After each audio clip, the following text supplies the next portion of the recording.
ನಮಸ್ಕಾರ ಎಲ್ರಿಗೂ, welcome to my channel. ವಿಡಿಯೋದ ಟೈಟಲ್ ನೋಡಿದಾಗ ನಿಮ್ಗೆ ಅನ್ಸಿರುತ್ತೆ ಇದು ಬ್ಯೂಟಿಗೆ ಸಂಬಂಧಪಟ್ಟ ವಿಡಿಯೋ ಅಂತ. ನಮ್ಮ ಮಲೆನಾಡಲ್ಲಿ ಸ್ಕಿನ್ ಕೇರ್ ಅಥವಾ ಹೇರ್ ಕೇರ್ ಅಂತ ಬಂದಾಗ ಒಂದಷ್ಟು ಹೋಮ್ ರೆಮಿಡಿಗಳನ್ನ ಮಾಡ್ಕೊಳ್ತೀವಿ ನಾವು. ಬಹಳ ಸಿಂಪಲ್ ಆದ ಹೋಮ್ ರೆಮಿಡಿಗಳಿದು, ಮಾಡ್ಕೊಳ್ಳೋದು ಕೂಡ ಬಹಳನೇ ಈಸಿ. ನಾನಿವತ್ತು ನಿಮ್ ಜೊತೆ ಶೇರ್ ಮಾಡ್ತಿರುವಂತದ್ದು ಒಂದು ಫೇಸ್ ವಾಶ್ ಪೌಡರ್ ಅನ್ನ. ಇದನ್ನ ನಾವು ಒಂದು 2-3 ರೀತಿಯಾಗಿ ಯೂಸ್ ಮಾಡಬಹುದು. ಮಾಡೋದು ಕೂಡ ಬಹಳ ಸಿಂಪಲ್. ಅದನ್ನ ಹೇಗ್ ಮಾಡೋದು ನೋಡೋಣ. ಈ ರೀತಿ ಒಂದು ಪೌಡರ್ನ ಮಾಡಿಟ್ಕೊಂಡ್ರೆ ನಾವು ಇದನ್ನ 3 ರೀತಿಯಲ್ಲಿ ಯೂಸ್ ಮಾಡಬಹುದು. ಫೇಸ್ ವಾಶ್ ಅಥವಾ ಸ್ಕ್ರಬ್, ಹಾಗೇನೆ ಫೇಸ್ ಪ್ಯಾಕ್ ಕೂಡ ಹಾಕೊಳ್ಬಹುದು. ಇದರಲ್ಲಿ ಯಾವುದೇ ರೀತಿಯ ಕೆಮಿಕಲ್ ಇಲ್ಲದೆ ಇರೋದ್ರಿಂದ ಇದನ್ನ ಯಾರು ಬೇಕಾದ್ರೂ ಯೂಸ್ ಮಾಡಬಹುದು. ಹಾಗೇನೆ ಚಿಕ್ಕ ಮಕ್ಕಳಿಗೆ ಸ್ನಾನ ಮಾಡಿಸುವಾಗ ಕೂಡ ನಮ್ಮಲ್ಲಿ ಈ ಪೌಡರ್ ಅನ್ನ ಯೂಸ್ ಮಾಡ್ತೀವಿ. ಒಂದ್ಸಲ ಒಂದು ಕ್ವಾಂಟಿಟಿಯಲ್ಲಿ ಮಾಡಿಟ್ಕೊಂಡ್ರೆ 2-3 ತಿಂಗಳು ಇದನ್ನ ಆರಾಮಾಗಿ ಯೂಸ್ ಮಾಡಬಹುದು. ಇನ್ನು ಇದಕ್ಕೆ ಬೇಕಾಗಿರುವಂತ ಪದಾರ್ಥಗಳು ಕೂಡ ತುಂಬಾ ದುಬಾರಿ ಏನಿಲ್ಲ. ಮನೆಯಲ್ಲಿರುವಂತ ಸಣ್ಣ ಪುಟ್ಟ ಪದಾರ್ಥಗಳನ್ನೇ ಬಳಸಿ ಮಾಡ್ಕೊಳ್ಳುವಂಥದ್ದು. ಈಗ ಇದನ್ನ ಹೇಗ್ ಮಾಡೋದು ನೋಡೋಣ. ನಾವಿಲ್ಲಿ ಯಾವ್ದಾದ್ರೂ ಒಂದು ಅಳತೆಯ ಕಪ್ಪನ್ನ ತಗೊಳ್ಬೇಕು. ನಾನಿಲ್ಲಿ ಈ ಚಿಕ್ಕ ಬೌಲನ್ನ ತಗೊಂಡಿದ್ದೀನಿ. ಇದರ ಬದಲಾಗಿ ಒಂದು ಟೀ ಕಪ್ ಅನ್ನು ಕೂಡ ನಾವಿಲ್ಲಿ ಯೂಸ್ ಮಾಡ್ಬೋದು. ಆ ಅಳತೆಯಲ್ಲಿ ತಗೊಂಡ್ರೆ 1.5 ಕಪ್ ಅಷ್ಟು ಕಡಲೆಬೇಳೆಯನ್ನ ತಗೊಂಡಿದ್ದೀನಿ ನಾನಿಲ್ಲಿ. ಉಳಿದ ಪದಾರ್ಥಗಳಿಗಿಂತ ಕಡಲೆಬೇಳೆನ ಸ್ವಲ್ಪ ಜಾಸ್ತಿ ತಗೋಬೇಕು. 1.5 ಕಪ್ ಅಷ್ಟು ನಾವು ಕಡಲೆಬೇಳೆ ತಗೊಂಡ್ರೆ ಉಳಿದಿರುವಂತ ಇಂಗ್ರೀಡಿಯೆಂಟ್ಸ್ ಅನ್ನ ಇದರ ಅರ್ಧದಷ್ಟು ತಗೊಂಡ್ರೆ ಸಾಕಾಗ್ತದೆ. ಇದನ್ನ ನಾವು ಮಾರ್ಕೆಟ್ ಇಂದ ತಂದ್ಮೇಲೆ ಒಂದ್ಸಲ ಇದರಲ್ಲಿ ಕಲ್ಲು ಅಥವಾ ಕಸ ಏನಾದ್ರೂ ಇದೆಯಾ ಅಂತ ಕ್ಲೀನ್ ಮಾಡ್ಕೊಳ್ಬೇಕು. ಈಗ ಅದೇ ಬೌಲಲ್ಲಿ 3/4 ಬೌಲ್ ಅಷ್ಟು ನಾನು ಹೆಸರು ಕಾಳನ್ನ ತಗೊಂಡಿದ್ದೀನಿ. ಇದನ್ನ ಕೂಡ ನಾನು ಕ್ಲೀನ್ ಮಾಡಿ ಇಟ್ಕೊಂಡಿದ್ದೀನಿ.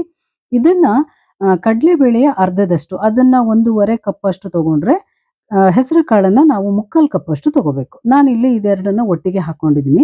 ಇನ್ನಿದಕ್ಕೆ ಸ್ವಲ್ಪ ಅಕ್ಕಿಯನ್ನ ಸೇರಿಸ್ಕೊಳ್ಬೇಕು. ನೋಡಿ, ನಾನಿಲ್ಲಿ ಈ ಕೆಂಪಕ್ಕಿಯನ್ನ ತಗೊಂಡಿದ್ದೀನಿ. ಕೆಂಪಕ್ಕಿ ಸಾಮಾನ್ಯವಾಗಿ ಎಲ್ಲ ಅಂಗಡಿಗಳಲ್ಲಿ ಸಿಗ್ತದೆ. ನಾವು ನಮ್ಮ ಮಲೆನಾಡಲ್ಲಿ ಇದಕ್ಕೆ ಕೇಸಕ್ಕಿ ಅಂತ ಹೇಳ್ತೀವಿ. ಅಂದ್ರೆ ಇದಕ್ಕೆ ಪಾಲಿಶ್ ಅನ್ನ ಕಡಿಮೆ ಮಾಡಿರ್ತಾರೆ. ಇಂಥ ಅಕ್ಕಿಯನ್ನ ತಗೊಂಡ್ರೆ ತುಂಬಾನೇ ಒಳ್ಳೇದು. ಇದನ್ನ ನಾವು ಊಟಕ್ಕೆ ಬಳಸೋದು ಕೂಡ ಬಹಳನೇ ಒಳ್ಳೇದು. ಇದರಲ್ಲಿ ತುಂಬಾ ಫೈಬರ್ ಕಂಟೆಂಟ್ ಇರ್ತದೆ. ಹಾಗೇನೆ ಜೀರ್ಣಕ್ರಿಯೆಗೆ ಕೂಡ ಇದು ತುಂಬಾ ಹೆಲ್ಪ್ ಮಾಡ್ತದೆ. ಹಾಗಾಗಿ ಈ ಕೇಸಕ್ಕಿ ಇದೆಯಲ್ಲ, ಕೆಂಪಕ್ಕಿ, ಇದನ್ನ ಬಳಸೋದು ಬಹಳ ಒಳ್ಳೇದು. ನಾನು ಸಾಮಾನ್ಯವಾಗಿ ಈ ಪೌಡರ್ ಮಾಡ್ಕೊಳ್ಳೋವಾಗ ಈ ಕೆಂಪಕ್ಕಿಯನ್ನೇ ಬಳಸೋದು. ಇನ್ನು ತುಂಬಾ ಸ್ವಚ್ಛವಾಗಿರೋ ಒಂದು ಬಟ್ಟೆ ತಗೊಳ್ಬೇಕು. ಈ ಕಾಳನ್ನೆಲ್ಲ ಇದಕ್ಕೆ ಹಾಕಿ ಸ್ವಲ್ಪ ಈ ರೀತಿ ಒರೆಸ್ಕೊಳ್ಬೇಕು. ನಾವು ಇದನ್ನ ತೊಳೆದು ಒಣಸಿದ್ರು ಕೂಡ ಮೇಲ್ಗಡೆ ಎಲ್ಲ ಧೂಳು ಅಥವಾ ಬೇರೆ ಪೌಡರ್ ಎಲ್ಲ ಇರ್ತದೆ. ಹಾಗಾಗಿ ಒಂದ್ಸಲ ನೀಟಾಗಿ ಇದನ್ನ ಒರೆಸ್ಕೊಳ್ಬೇಕು. ಅದಾದ್ಮೇಲೆ ನಾನು ಇದಕ್ಕೆ ಇನ್ನೊಂದೆರಡು ಇಂಗ್ರೀಡಿಯೆಂಟ್ಸ್ ಅನ್ನ ಸೇರಿಸ್ತಾ ಇದ್ದೀನಿ. ನಾನಿಲ್ಲಿ ಸ್ವಲ್ಪ ಬಾದಾಮಿಯನ್ನ ಸೇರಿಸ್ತಾ ಇದ್ದೀನಿ ಇದಕ್ಕೆ. ಅಂದ್ರೆ ತುಂಬಾ ಏನು ಬೇಡ. ನಾನು ಈ ಬೇಳೆ ಎಲ್ಲ ತಗೊಂಡಿರೋ ಕ್ವಾಂಟಿಟಿಗೆ 10 ಬಾದಾಮಿ ಸೇರಿಸ್ಕೊಳ್ತಾ ಇದ್ದೀನಿ. ಅಷ್ಟು ಸಾಕಾಗ್ತದೆ.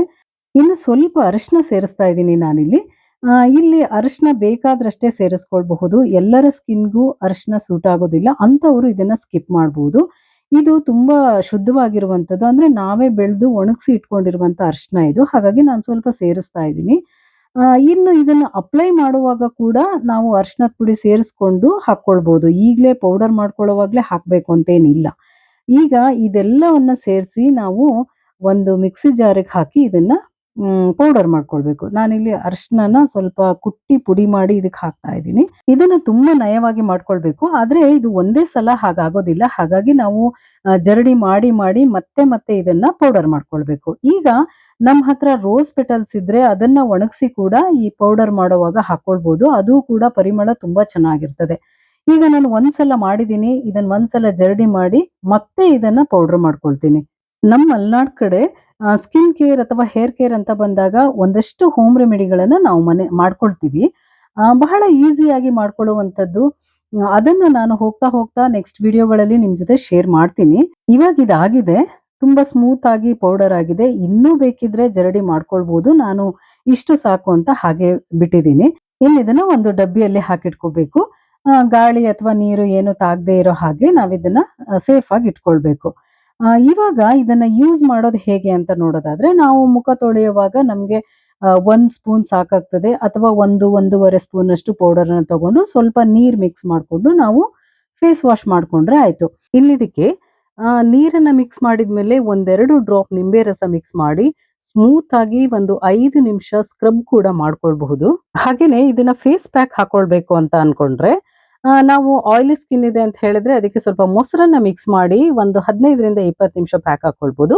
ಅಥವಾ ಡ್ರೈ ಸ್ಕಿನ್ ಇದೆ ಅಂತ ಹೇಳಿದ್ರೆ ಸೌತೆಕಾಯಿ ರಸ ಅಥವಾ ಹಾಲು ಏನಾದ್ರೂ ಹಾಕಿ ನಾವಿದನ್ನ ಪ್ಯಾಕ್ ಹಾಕೊಳ್ಬಹುದು. ನಾವು ವಾಶ್ ಮಾಡಿದ್ಮೇಲೆ ನಮ್ಗೇನೆ ಗೊತ್ತಾಗುತ್ತೆ ಇನ್ಸ್ಟೆಂಟ್ ಆಗಿ ಮುಖ ಎಷ್ಟು ಗ್ಲೋ ಆಗಿದೆ ಅಂತ. ಇನ್ನು ಮಕ್ಕಳಿಗೆ ಸ್ನಾನ ಮಾಡಿಸೋವಾಗ ನಾವು ಸೋಪ್ ಅಥವಾ ಬಾಡಿ ವಾಶ್ ಅನ್ನ ಯೂಸ್ ಮಾಡ್ತೀವಿ. ಪ್ರತಿದಿನ ಅಲ್ದಿದ್ರು ವಾರಕ್ಕೆ ಒಂದೆರಡು ಸಲ ಈ ಪೌಡರ್ ಅನ್ನ ಯೂಸ್ ಮಾಡಿ ಸ್ನಾನ ಮಾಡಿಸೋದ್ರಿಂದ ಸ್ಕಿನ್ನಿಗೆ ಸಂಬಂಧಪಟ್ಟ ಒಂದಷ್ಟು ಪ್ರಾಬ್ಲಮ್ಗಳನ್ನ ನಾವು ಅವಾಯ್ಡ್ ಮಾಡ್ಬೋದು. ಸ್ಕಿನ್ ಕೇರ್ ಅಂದಾಗ ನಮ್ಮ ಮಲ್ನಾಡ್ ಕಡೆ ಮಾಡುವಂತ ಬಹಳ ಈಸಿಯಾದ ಹೋಮ್ ರೆಮಿಡಿ ನಿಮ್ಗೆ ಇಷ್ಟ ಆಗಿದ್ರೆ ನೀವು ಒಂದ್ಸಲ ಟ್ರೈ ಮಾಡಿ ಹೇಗಿತ್ತು ಅಂತ ನಂಗೆ ಕಾಮೆಂಟ್ ಮಾಡಿ.